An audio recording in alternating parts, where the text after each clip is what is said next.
after switching to a more insulated version. See, it's wrapped in tape. Should be safer.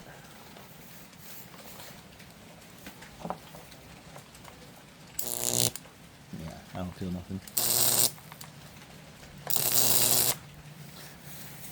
As I was saying, just paint it on electrolyte where you want it, kind of burn off, like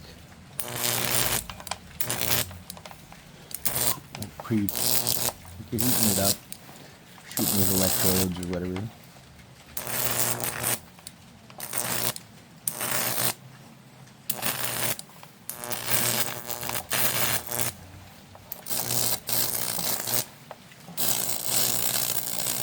Till the moisture's all gone. And it'll start to kill. And then you can just hit it full on.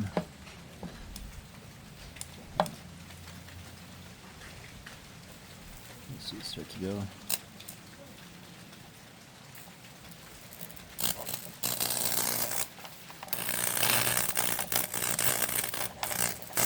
Get up most of the moisture.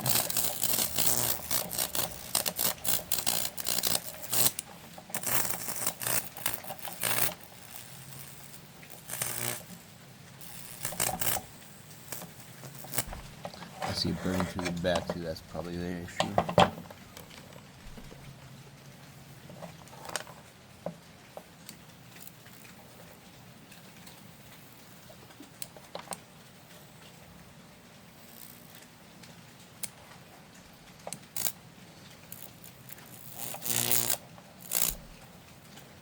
It's so moist, that's why it's burning slow.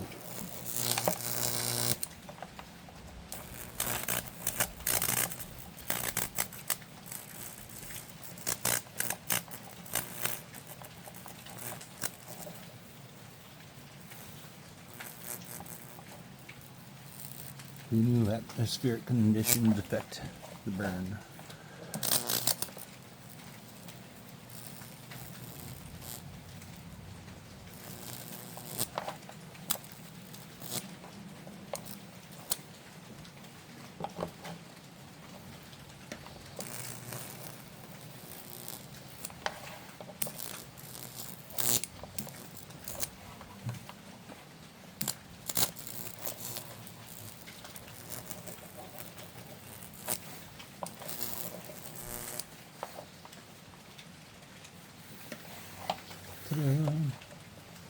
Yeah, these are just wooden dowels that I had cut a center out of, then placed the probe handle made of quadcopter arms into it and taped it to it so it's insulated.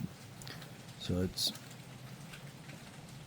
more than just, like, what I kept getting shocked by was just the quadcopter arms, and they're carbon fibers, so of course they're going to be a little conductive because carbon's conductive. But that's why I got wood wrapped with electrical tape on these, and it does the trick. And I had a similar setup for Vermont, but I had way longer wooden dowels. I would not get near that. So yeah, using an NST, if you have it too short, you get shocked, you won't die. If you have it insulated well, you could do it in the rain. If you don't have it insulated well, you get shocked a few times trying to do it in the rain. That's what I learned today. Hope this helps.